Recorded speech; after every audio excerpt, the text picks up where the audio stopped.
Celui qui cache ses transgressions ne prospère point. Celui qui les avoue en le délaisse obtient la miséricorde. C'est la parole de Dieu. Le fait que le frère a quitté le bouddhisme, il est allé vers Jésus. Jésus devait garantir sa vie. Jésus devrait le protéger. Quand Jésus commence maintenant à protéger Moutou, à livrer sous Moutou, posons-nous la question. Est-ce que c'est Jésus ou Jésus? Par la tine au niveau de tine bazui gigo la koufi, c'est que va livrer place à kena au batam. Dans ma camoyo, il y a à boire et à manger. Actuellement, les gens commencent à jouer avec le nom de Jésus. Papa Levin. Si Jonas, dans le ventre, il y a Miss, a prié, a intercédé, Zamba Bikisaï. Est-ce que nous avons commenté? Mais si nous avons commenté. On roi vit éternellement. Le Dieu que je sais a pu empêcher les lions. Basalanga Mabé. Tu n'as pas encore Nzamba Kota. Papa Vin. Faut pas blaguer avec Dieu. Papa, là où la main d'un homme ne peut arriver, la main de Dieu arrive. Parce que nous avons encore maté pour qu'on la moto. Parce que imaginez que sur la côte maintenant, la côte montée, il y a une ambassade en France, il y a Belgique. Aujourd'hui, pas de Kati. Les policiers ont la justice et ça censé avoir sous Kalibanda. Bana droit à côté. Bana droit à côté. Sous Kalibanda, à côté. Poani. On a un sous. On a protégé. Moi, je suis là. Exact. Exact. Mais quand est-ce que vous avez ceux qui ambassade et livré. Ok. Ceux qui ont livré, mais ceux qui ont livré, et à terre. Il y a même dans la Jérusalem. Il y a une ville de refuge. Moutassali Mabé, livré Zolandaï. À Kinya. Sur la côte de la ville Ouana. Ici. été. C'est biblique. Alors, comment nous ne pas Yesu? Ne connaît pas Yesu. Balama Yesu. Oh, c'est Yesu a livré. Yesu a livré. Mais Yesu a livré banana été. Alors, posons-nous la question. Ce n'est pas tous ceux qui disent que je suis de Dieu qu'ils sont de Dieu. Ce n'est pas tous ceux qui disent que je suis apôtre qu'ils ne le sont pas. Apocalypse 2. C'est que place Guy a Kenan n'est pas livré ou comment je ne comprends pas. Papa Vin. Parce qu'avant, il fallait qu'il y ait des autorisations parce qu'il y a déjà au bâtiment. Na bouclier il faut y avoir il faut balelo. Il y a l'église qui a mis ton tabac. L'église, on a mis ton tabac. L'église, au côté de la réalité est belle. Il y a comme l'église. On a comme l'église, comme l'église, comme l'église. Est-ce que c'est l'église? Oh papa, bandanga ba comment va certes. C'est que tu peux savoir si l'homme raison. Mais makamo voici le maloba. Makamo voici le maloba. Elle m'a maloba. Papa, ce que mon ingo, je besoin de l'autre, il a pris à Tobila. Dis-moi là, il va aller balayer bangonyos. Eh ben, il va vérité. Ah. Voilà, bien aimé dans les Seigneurs, merci Nabilanios Tobozo la Nabiso de partout, merci Nabao Basutena Abiso, merci Nabao Basuna Musalo yo, Bonzambe, Nabonzambe, Lola, Ezo Futa, Simananto Yakolobake Nzama Boto Kwaye, Lissu Wapi, Naman Sazo Sebiso, et Dongona Pasteur Feza Missia, la bouche autorisée de l'éternel depuis Zurich, et Nafilo Moukoua, et Motema Bivens de Homo depuis longtemps, et Maman Gisèle, Luke le Motema Papa, Emmanuel et Naboston, Bonzambe, Nabonzambe, Lola, Ezo Futa, Simananto Yakolobake Nzama Boto Kwaye, Lissu Wapi, Naman Sazo Sebiso, Tozalina Pasteur David, pour tout, ok, boye bien très bien, to Megako Solo, la Maïmatali, Église, corps du Christ, Maïmazo, ça mon église bien aimée, bon, mon émission à la fois passée au Nassau en Belgique, Nazwa qui ba réaction mingi, ba vieux qui partagé, bande muso bazai pour, bande muso bazai contre, mais tous hommes que sont là-bas au balobike, ba tout ça basa dans Nzambete concernant affaire évêque Mukuna ninyango ekomi lisusu tozali na pasteur David. Shalom papa. Shalom papa Alvin. Boni ça va? Zamba sobatela. Dilo bana bandeko balando. Zamba pambola biso bana nzambe bisika tozwami partout dans le monde, que la grâce de Dieu et bien la biso. Merci beaucoup. Merci beaucoup papa David. To kotina masolo o eta l'église, o ezali actuel na kata église. Réaction no ezani tant mon vidéo. Il y a pasteur Mukuna zo se défendre concernant délivrance naie o ke bande musu ba monia o ke ezalaki échoué a échoué na délivrance naie. Liboso ya Gigola o ke yemo Mukuna loba ke bakanga ki e musika ke balingi baboma ye ebimo on dirait que nzambe na ye akoki kobikisa Gigola te na bandoki to bato ya misala molilo bakanga ki mpona ke baboma ye. Bon, en réalité l'évêque ne devrait pas d'abord se défendre. Il ne pouvait pas se défendre pour Aluka expliquer Batou, Zabou, nanana. Parce que apesi raison valable ko explication que ya za une église atika ke na église ayebisa ke ni musika te mais bande connaît ba insister que bazwela ndako aza musika ya église et fut donc a eu décision à rouler en église a commis ce qui musika ya église ne ba profiter bazuye ba bomier. En fait, si l'évêque pouvait y a kolobango na marque il y a édification, il y a église, c'est autre chose. Donc pour protéger aussi mais ministère, ceux qui se défendre, non, ils ne pouvaient pas se défendre. Parce que bande ko belé bakoma ko ba que non ki bonzambe zepa Mukuna te a échoué a ko délivrer Gigola te na maboko ya bando ki ba réussir ba bomie blo mo ya bon. Et là vous dites peut-être que un peu ko éclaircir ba point mususu que ezali faute na été ezali faute ya Gigola liwa na yende a to sakité memie na liwa ba réussir. Oyebi musala nzambe muta défendre za nzambe moko ezala biso te. Vous comprenez? Nzambe akobeta opazongso na nzela asimbi supe touche ka pozonga na nzela, ça c'est Dieu. Alors tant abeta opazongso na nzela eza pas que sosonité et moi vous le débat pour témoigner et pas batuke vous allez ailler. Ça ne vaut pas la peine de se défendre. Mais ceux qui peut-être peuvent édifier le peuple de Dieu, ça, mais ceux qui se défendre, ils ne pouvaient pas faire ça. Okay. Ils ne pouvaient pas. Parce que Jésus, Yemoko, à ça la publicité, on prêche Jésus, mais c'est lui qui agit. Ce n'est pas nous qui agissons. Ok. Alors, s'il faut se défendre, voilà, te défendre Jésus. Comme il défendre du sobat. Ok. Défendons Jésus, c'est ça qui est nécessaire. Mais pour l'édification des autres, il ne pouvait pas citer le nom de Oligola.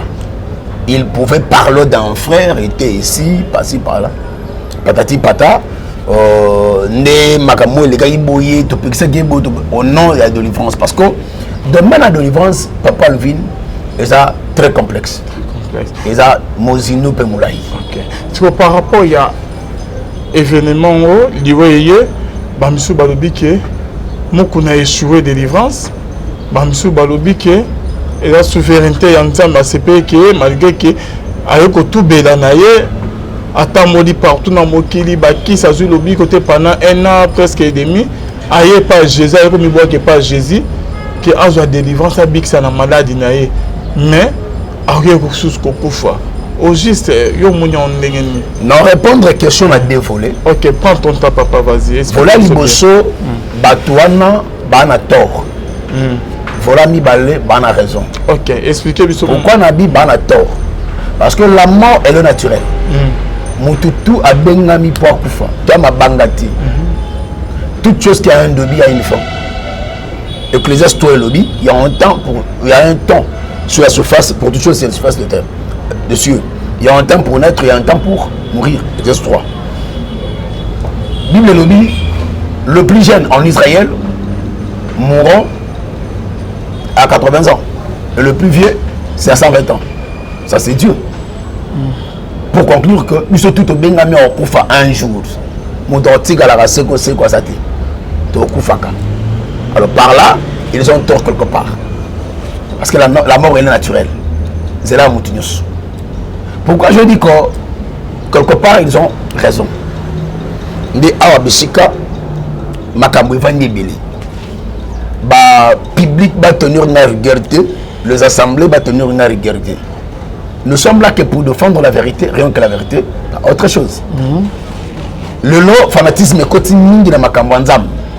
Il suffit au lobby vérité moko par rapport à Malba Moutumo à Lobaki.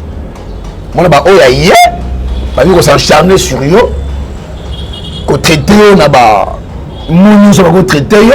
Pourquoi? Parce que le fanatisme est en train de jouer un rôle qui n'est pas une bonne chose. Si nous sommes chrétiens, défendons Jésus. Si nous sommes chrétiens, défendons la lumière qui est Christ, qui est sa parole. Au ce moment, si on défendre les bateaux, nous ne sommes pas chrétiens. Parce que même na santé, je commets des erreurs. Vous pensez que Naza a un monopole non. Je suis un imam, comme tous les autres imams. Mais seulement ce qui est important pour nous, on a reçu un mandat. Le mandat, c'est de défendre Christ. Amener la lumière qui est la parole de Dieu dans le monde. Il nous a dit, allez partout dans le monde, jusqu'aux extrémités de la terre, et faites de tous mes disciples. C'est le rôle, c'est le devoir que nous avons. L'appel de Dieu. Nous sommes censés le faire. Alors, sur la côte, il faut se le pagala. Je suis une sentinelle. Il faut m'amener là. Ne me tenez pas rigueur, même si c'est là, je ne serai pas le premier dans la liste. Je ne serai pas le dernier dans la liste. Bokangisi, Bobomi, je ne suis pas le premier et je ne serai pas le dernier. Même si vous le faites avec moi, il y aura toujours le défenseur de la vérité qui vont venir après nous. Bakolo Bakak. Vous pensez que vous allez tuer tout ce monde-là? Non! Alors, ça ne vaut pas la peine. On n'a pas peur de la prison, on n'a pas peur de la mort, on n'a pas peur d'autre chose. Je vais dire la vérité. Je reviens sur ça, je dis ceci. Pourquoi je dis que quelque part ils ont raison? Papa Elvin, l'écriture est claire. Celui qui est venu en Christ est devenu une nouvelle créature. Voici. Les choses anciennes sont passées et les choses sont devenues nouvelles. Ça, c'est l'écriture. Moutaye paye sous nabon konon. Bible claire. Nul ne vient au Père et retourne tel qu'il était. Vrai. Vous savez, Moutaye paye Yesu. Et qui a mis Yesu comme Seigneur et Sauveur. Jésus est appelé à le guérir. N'a fait mon brèche. N'a pas de moutou pendant 9 mois d'habiter. 9 mois d'habiter. C'est la responsabilité de l'église. Là où nous échouons. 9 mois d'habiter par le ville. Mais je dis, mais qu'est-ce qui se passe? Je me suis retiré de cet homme. N'a pas dit retraite. Mais nous avons un tête. Parce que quand un mouton c'est spirituel. Et comment Jésus, qui a le monopole, il y a pouvoir, il y a Bobiki ça. Alors ça a été. Na bonne nizam, na tout nizam. Dieu va me révéler que on a fait pendant 9 mois. Il y a prière, à Obikate, fit un sorcier. Et malade, il n'a pas causé nanine. Bassin un sacrifice. Après, sacrifice, on a sympathie.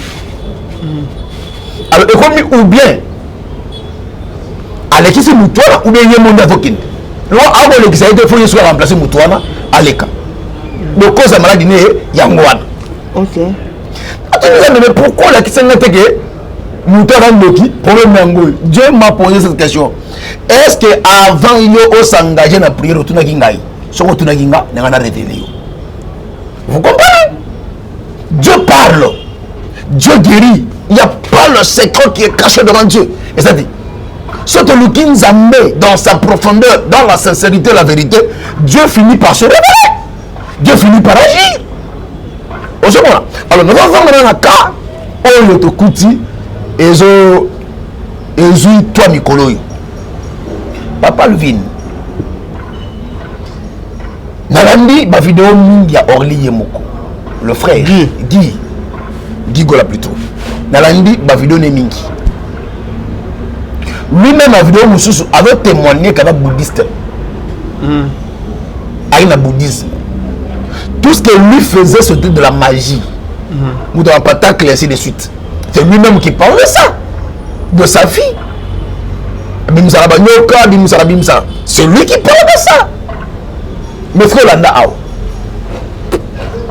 Tout le monde Gigola a le monde bouddhisme. À quel réveil? Na Ashika. Na moment ni ntanga bana obela. Bana obela. À quel Ashika. Obi à quel qu'on a pas mbatté. À quel qu'on a pas avant de reconnaître quoi? Nicolas ya Bouddha, Yesoza. Le roi Yesoza, Yesoza c'est Bouddha. Le roi quand Bouddha va éliminer, il faut qu'il ne pas Yesu. N'a pas Yesu. Et alors quand on a Congo, ambassadeur de États-Unis, ambassadeur de France, je fais quelque chose à la ligne la côte de l'ambassade. Au Congo, les soldats, les policiers, même apparents, en heure, ainsi de suite, côte la carte, pourquoi? Parce que la côte n'a pas de soucis.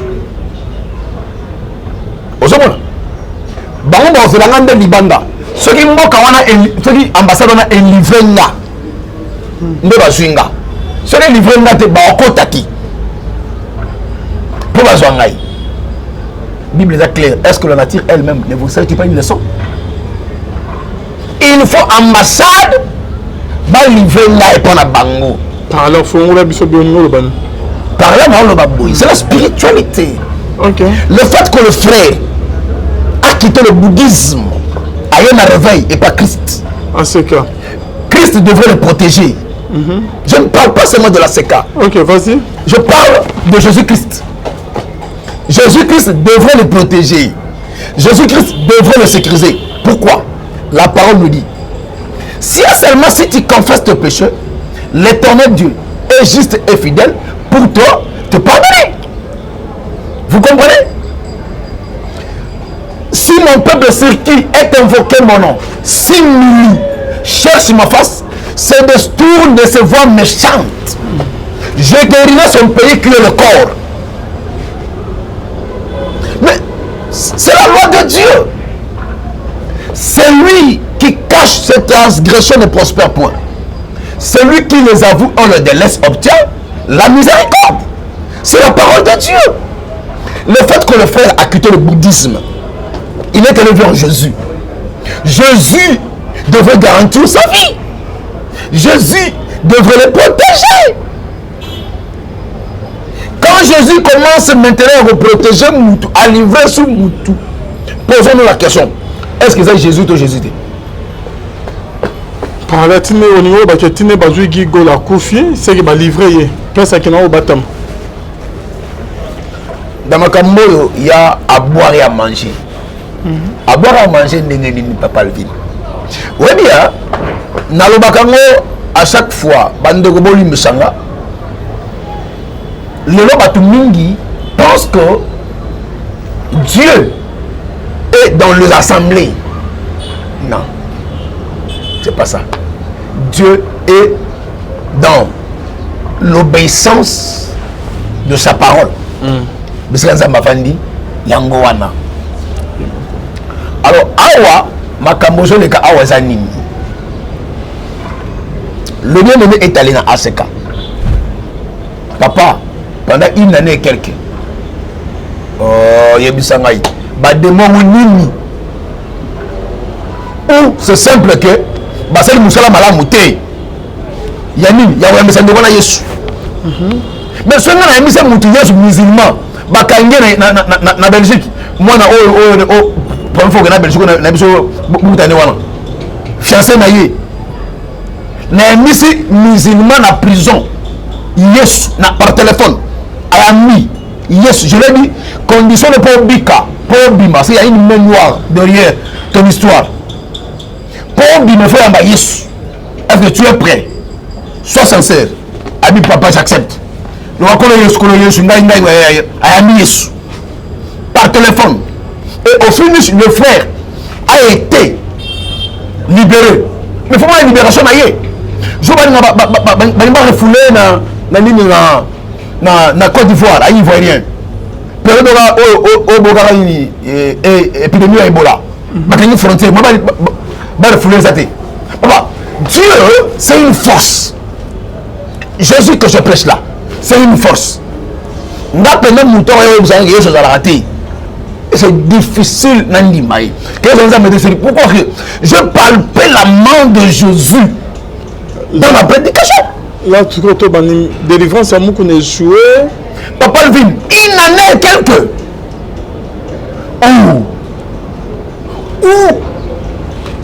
Bakotaki prière malamoté, batunagi nzambe té problème na yi.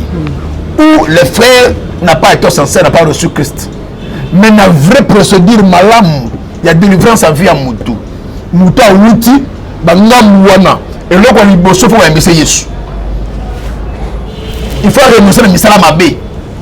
Ayami Yesu, à tous les dimensions. Après, vous l'écrire la délivrance. C'est comme ça.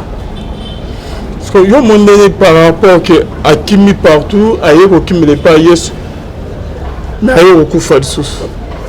Mais na voilà qui clair, il y a un moment et monsieur Osalama qui dernièrement a bazolo bazo interpréter na ba menace ainsi de suite. Je t'ai clair, papa Lvin. To mi bomba bilongité, to la vérité. Oye bien. Déjà nous toi y pas Yesu. Na ma benaïe. Bible dit venez à moi vous tous qui êtes chargés, et moi l'Éternel, je vous donnerai du repos. Mais vous remarquez que nous taillez pas Yesu à repoter. Nous taillez pas Yesu à décharger été. Nous t'en a koufi. Posez-vous la question que Yesu t'est. Yesu t'est. Nebo na lo ba Yesu t'est. Ba monsieur bazo baki mukunande apesa lobi côté ezali souveraineté ya nzambe papa. Nzambe nde mutu apesa a préféré kazo molimo na ye. Eza te ke bandoki nde bazwi molimo na ye bilom na ebité ezo tangelanga mutu o na Bible mona ke ne pas Yesu zo lobi côté. Tangelanga mutu o na Bible ayano ba mosala nzambe zo lobi côté. Mosala nzambe solo. Azapi. Donc côté qui a kenaki dali mosala nzambe ya lukuta. C'est pas ce que je dis. Mais la Bible mutu moko ta ko n'est pas Yesu. Na ba problème a bongo. Akufi na malade na Bible ezate ezate tellement abela ki ba ke pa Yesu to pas ba apôtre il est après akufi oh to ba mabete to ba ko pakola ko couleur mo songolo pakala pour dire qu'il n'est pas Dieu. Oh ça c'est fort, c'est faux. Papa lui, nous portons Dieu en nous. Nous portons Dieu en nous. Nana témoigner je moko na Kigali yao. Nzamba limbisa. J'ai le temps de prier en détail. Pour elle, elle appelle pour témoigner entre papa. Papa Lvin. Faut que mai na lobakango. So que eloko ya passe na musala o ezala kaningi. So il mudala problème na nzambi. Parce que là il faut supplier Dieu. Ko se nzambi mawa. Nzamba yoka mawa. Asa la grâce na ye. Nicolas Moutouana et dépend de nzambi. So limbisa te parce qu'on a vu Samuel allait ni pour la Saoul, nzamba limbisa te. Tout le monde a dit. Mais le problème, c'est ça.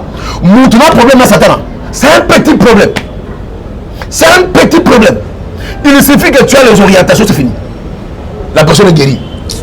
Vous allez sauver. Mais quand quelqu'un n'a niveau, il en est quelqu'un. Tout ce qu'il y a. Mais par exemple, il y a des musique. Musique, on va pouvoir se commander. Oh, papa. On a vu Shadrach, Meshach, Abednego. Vous savez, dans la parenthèse, Moko. Tu sais, Dieu se révèle puissamment devant le défi. Shadrach, Meshach, Abednego, le roi a dit, je verrai qui est ce Dieu qui vous le livrera de ma main. Il fait taper la poitrine. Shadrach, Meshach, Abednego, oh roi, viens éternellement. Bicho, il veut que tu fous kamate, tu gumbama, te. Oh voilà. Tu vas trahir les amis à bichoter. So on va biso la moto mwaka. So les nzamba watika biso atika biso. Mais biso to ko wanga na nzambe te papa Lvin. moment on a trop de ninganaka. Moment on a batika trop vide. Zama ba défi. Papa, c'est ainsi bah moi qui bango, bah chauffeur moi 7 fois plus fort. Bateau d'abord va perdre tout mi bango akufi. Mais le toit va quoi na kata fournaise en date. Bah bima na kata wana aka sur la molunya moto zate. Ne mo pénalité. Moi avant le bim, n'avons-nous pas jeté 3 personnes le 4e.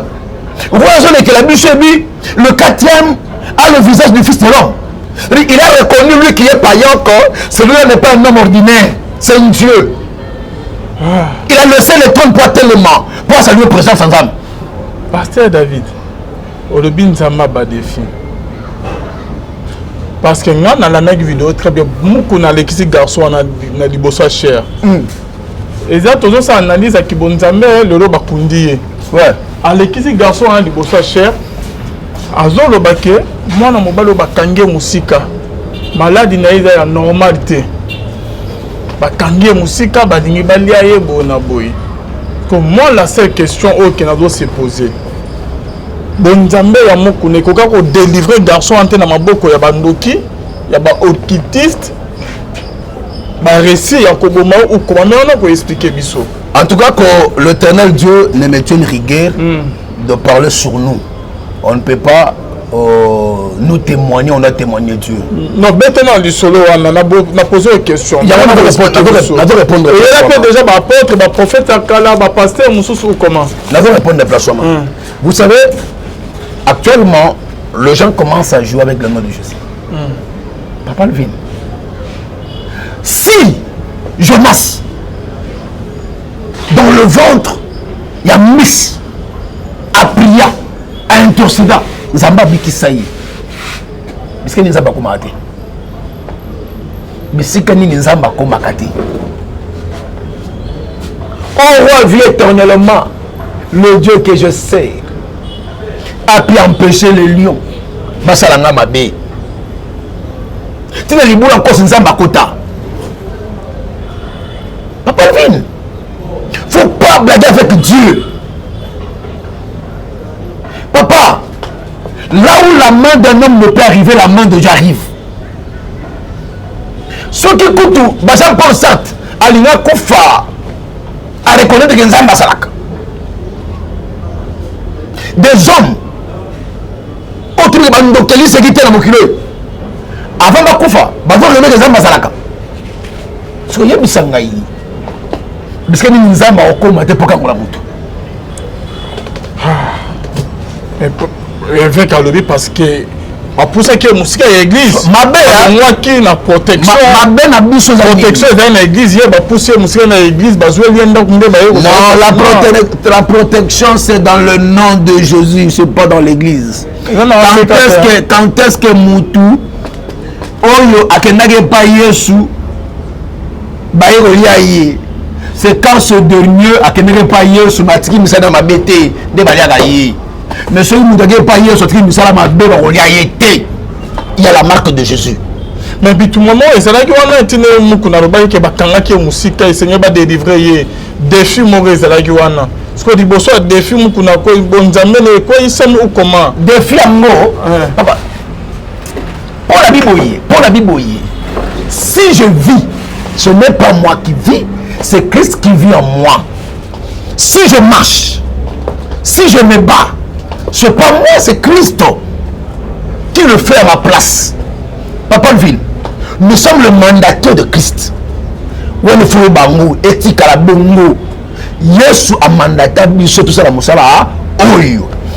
est derrière la parole de ses serviteurs pour l'accomplir. Ça c'est Dieu, c'est la parole de Dieu. Il est là. On engage Dieu dans nos paroles. Je dis que je ne peux pas nous voyons un premier témoignage. Ça ne vaut pas la peine. Yesu ndom dans salaka abik salaka ngolaka. Papa Levin. Nani oyo aliginza mina makasi. Oh, azoloba na mokana Exode 6. Alobi na Moïse, tu verras comment est-ce que ma main puissante forcera Pharaon à libérer mon peuple de l'esclavagisme. c'est la main puissante de Dieu qui va imposer à Pharaon de libérer le peuple de Dieu. C'est la main puissante de Dieu qui va imposer à la sorcellerie, à la magie, à l'occultisme de libérer la semence de Dieu. Ce n'est pas nous. Ce n'est ni par la force ni par la puissance de l'Éternel. Qui es-tu sur grande montagne? Devant Jorbel, tu seras appelé. Ça, c'est la parole de Dieu. C'est Dieu qui agit. Il descend dans sa parole, il agit. Mais tant on dit que non, bakanye musika. Oh, musika n'a qu'à la musika non. La gisanga place c'était laquelle? Parce que bah qu'on soit tant que à qui l'église va déplacer l'église ne bazouiller. Papa Levin. Tout ça ma loba ya mosa na nzambe mukuna ye. Ça na Congo. Bible dit, la nature elle-même ne vous serve-t-il pas une leçon? Toi na Congo na sel mabe monsongolo pakala ba mura ba luka nga ba shika ba luka ngai ba police ainsi de suite. Ba non na parent ANR police renseignement ba na ngai. Na ba limba. Ba zo ndanga pop. Ouais parce que ça na côté na wa mutu ba kanga. Na côté na biwa mutu monsongolo pakala ba kanga. Ba on fait ba na mandat perquisition équipaka RT équipaka SKT. Attends côté de la toilette mandat perquisition ba buka ba bimisho bon. C'est le mandat d'amener dans la air. Ba ko tawa kata na goûter. Mais mandat perquisition ba ko partout. Parce que imaginez que sur la côte maintenant ba zongai. La côte hôtel ba zongai. Na ba ndimba. Na ko ambassade à France. Il y a Belgique. Ozomona. Ba France boki na kati. Ba policier nyonso wana justice eza censé ako suka libanda. Bana droit ya okota. Bana droit okota te. Ba suka libanda, ba okota te. Poani. On a mboka mususu. Na va protéger. Moi ba zanga. Exact. Oui, quand est-ce que ba zanga? Ceux qui ambassade et livré. OK. Ceux ba zunga ba livrer nde bazunga mais souvent ba livrer ngati moi bazanga ya te ya même na kata Jérusalem ya une ville de refuge mutu asali mabe livrer landai akinya so à côté de la ville wana ici ba ozo été c'est biblique. Alors comment ne reconnaît pas Jésus? Ne connaît pas Yesu. Balianga susu.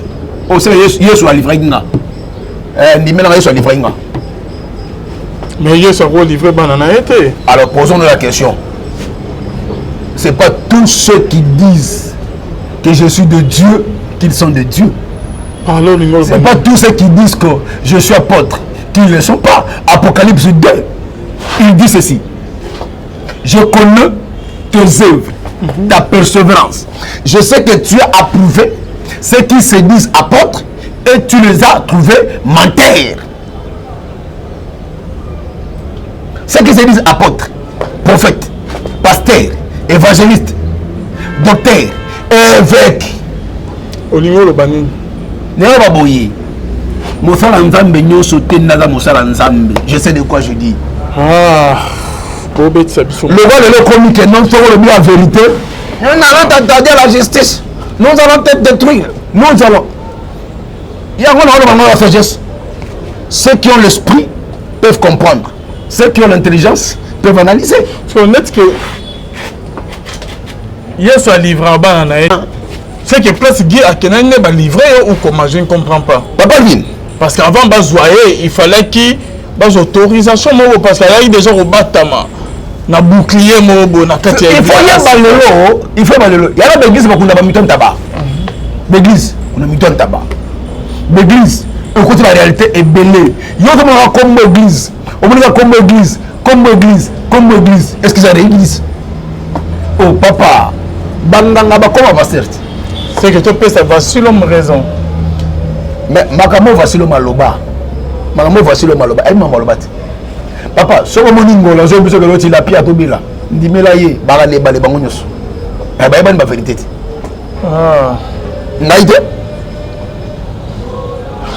suis là. Je dis que je suis là. Je dis que je suis là. limele bana zamba yo na zamba te. Deuxième question, la bande ko bazo attaquer biso. Moi je suis journaliste, je suis au milieu du village.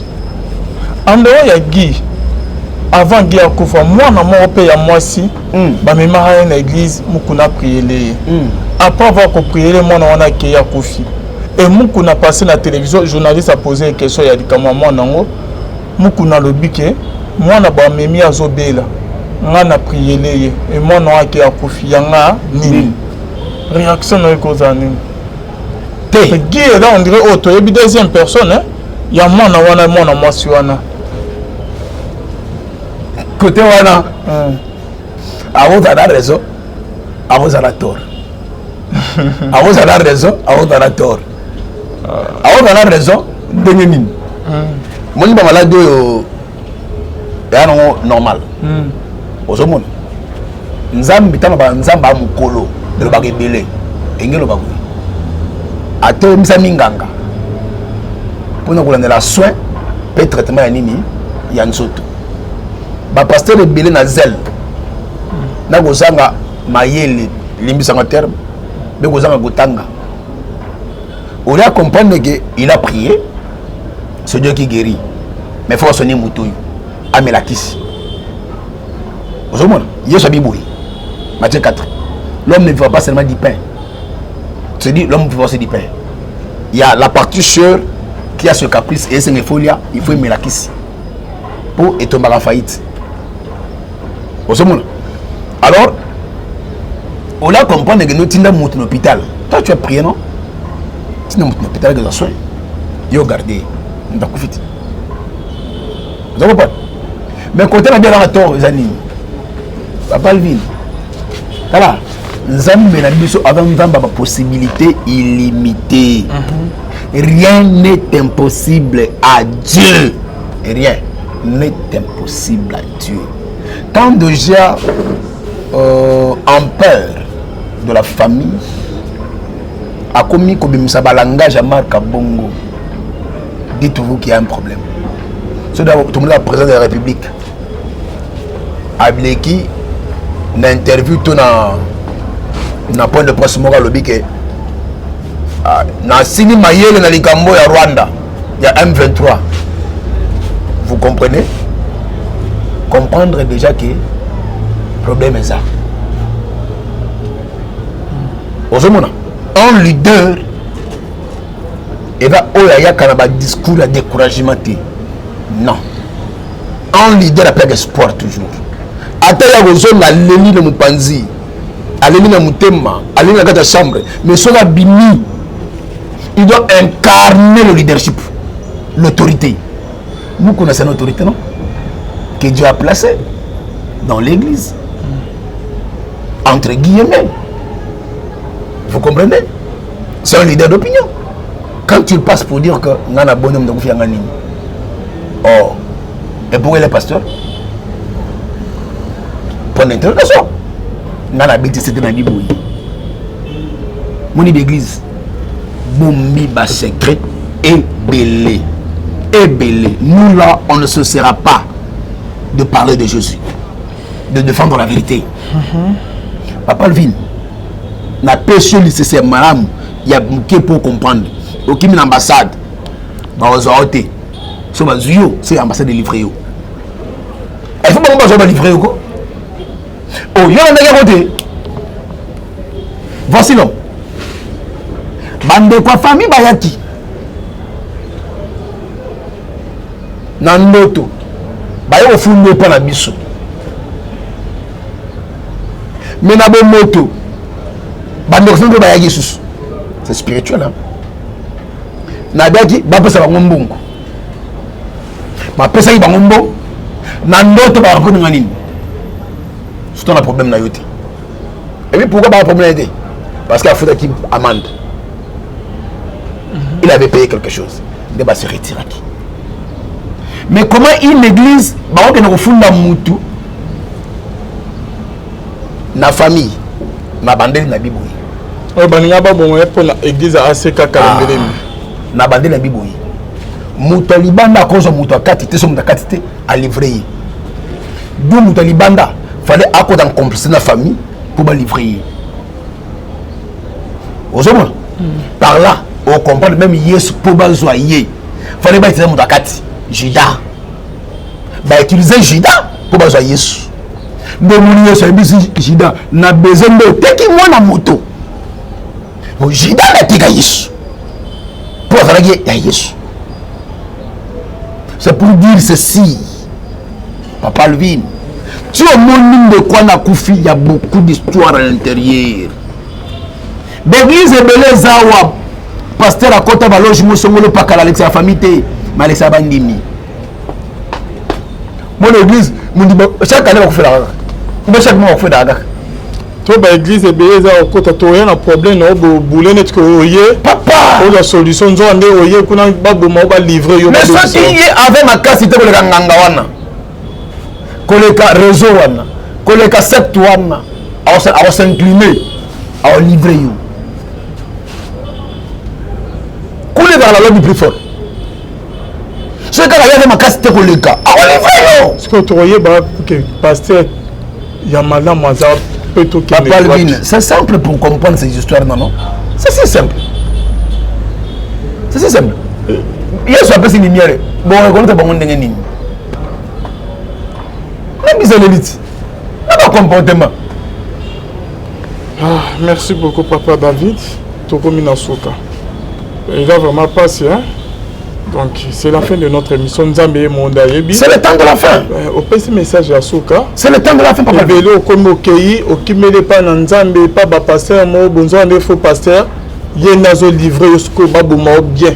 Et pas bando, qui pas bando, qui a famille, pas diable. Nzamba Ebifi, Abisi Elita Wakimi, Abatami, Naton Guérite. Abifebi, Naoleka. Il a fallu un tremblement de terre. À Bimi, Dieu n'était pas dans le tremblement. Alors il y a moto. À Bimi, Dieu n'était pas dans le feu. Mais mon peuple, moi, Kimia.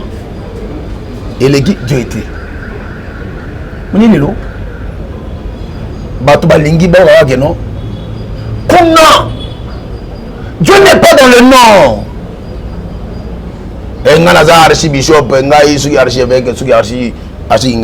Dieu n'est pas dans ça. C'est que Zamba na bituluku wana. Dieu Zamba na sur bituluku wana te papa. Nebo non luba. L'année monsieur ya évêque Sony Kafuta. Na Frère Max. Au moment qu'est-ce qu'il disait? Qu'est-ce qu'il disait? Là il était encore évêque. Tant on a cédé. Majé continue à l'église. Lui-même a dit ça. C'est un père, non? C'est un père dans l'église.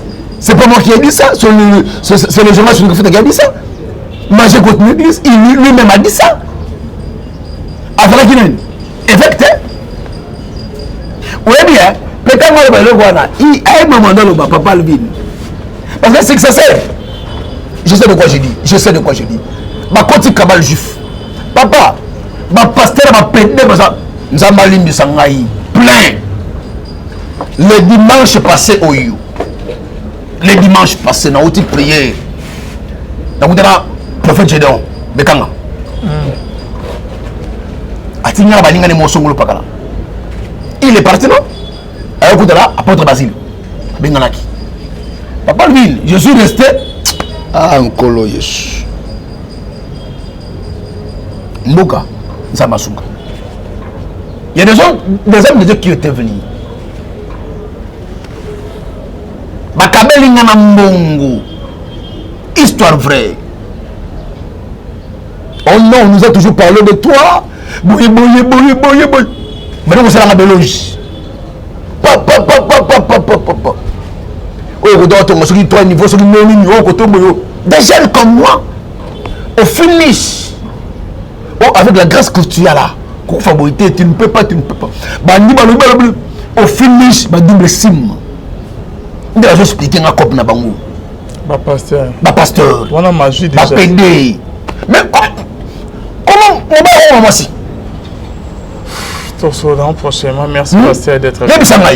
C'est la fin de votre numéro de contact.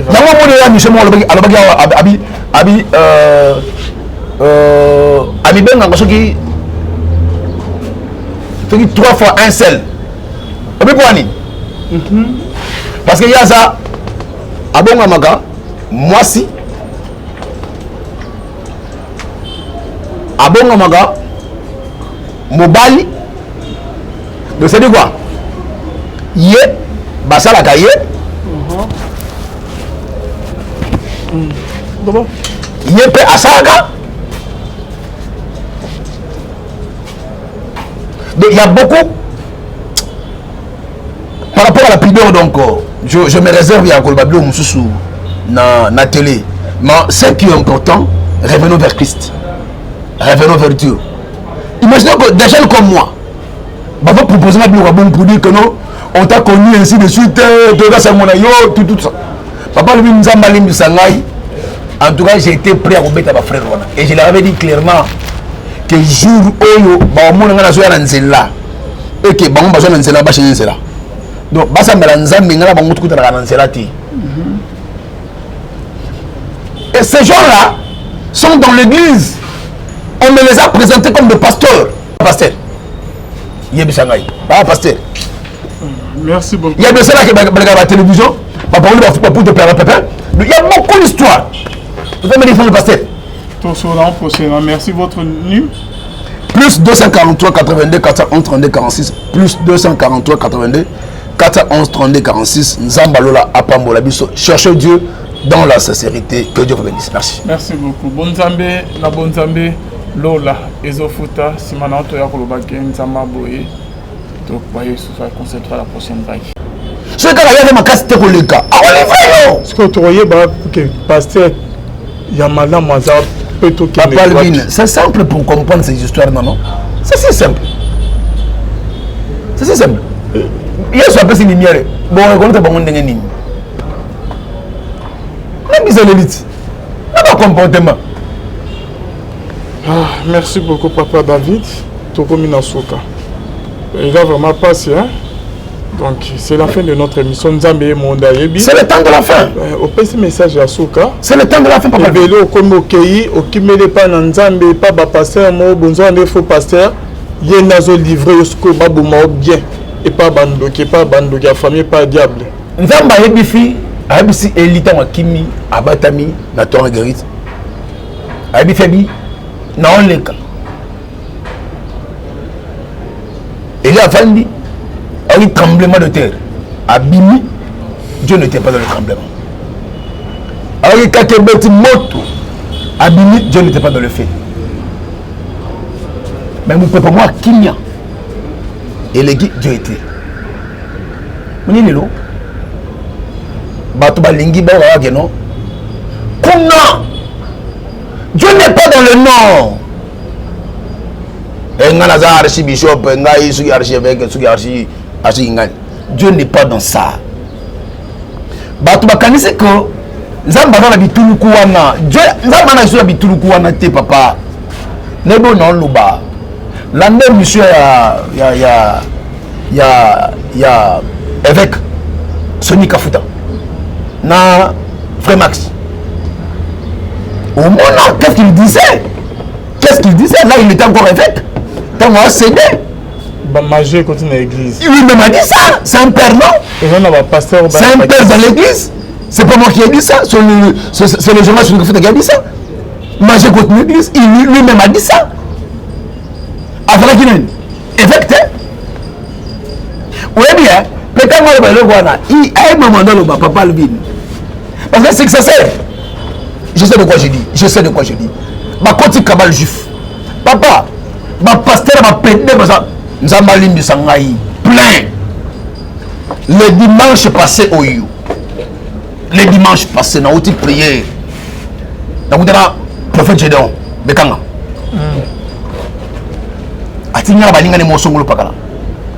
Il est parti, non? Apôtre Basile. Benganaki. Papa lui, je suis resté. Ah, un colo, yes. Mboka, Zamasuka. Il y a des hommes de Dieu qui étaient venus. Makabeli Ngana Mbongo. Histoire vraie. Oh non, on nous a toujours parlé de toi. Boye. Maintenant, vous allez à la béloge.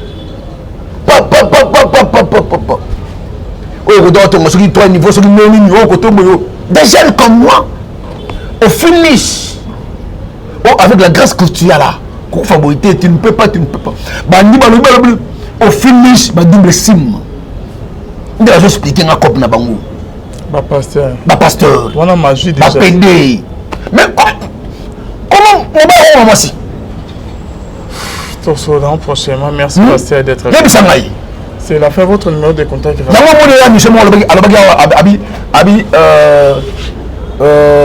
Abi benga ngosoki 3 fois un seul. Abi poani. Parce que y a ça abonga maga moi si abonga maga mobali de c'est quoi yé basala kaye yé pe asaga. Il y a beaucoup par rapport à la pudeur, donc je me réserve à Kolbabio Moussou na télé. Mais ce qui est important, revenons vers Christ, revenons vers Dieu. Imaginez que des jeunes comme moi va vous proposer un bureau pour dire que non, on t'a connu ainsi de suite, tout ça. Papa lui nous a mal mis sangai. En tout cas, j'ai été prêt à remettre à ma frère et je leur avais dit clairement que jour où on a besoin d'un zéla et que on a besoin d'un zéla, chez zéla. Donc, basa melanza mingala bango tout dans zéla ti. Et ces gens-là sont dans l'église. On me les a présentés comme des pasteurs. Pasteur. Yebisangai. Pas pasteur. Merci beaucoup. Il y a de cela qui est la télévision. Il y a beaucoup d'histoires. Vous avez dit le pasteur. Merci votre numéro. Plus 243 82 411 32 46. Plus 243 82 411 32 46. Nzambalola Apambola Biso. Cherchez Dieu dans la sincérité. Que Dieu vous bénisse. Merci. Merci beaucoup. Bonzambe, na bonzambe, Lola, Ezofuta, Simanato Yakolobake, Nzamba Boye. Donc, voyez, ce sera concentré à la prochaine vague.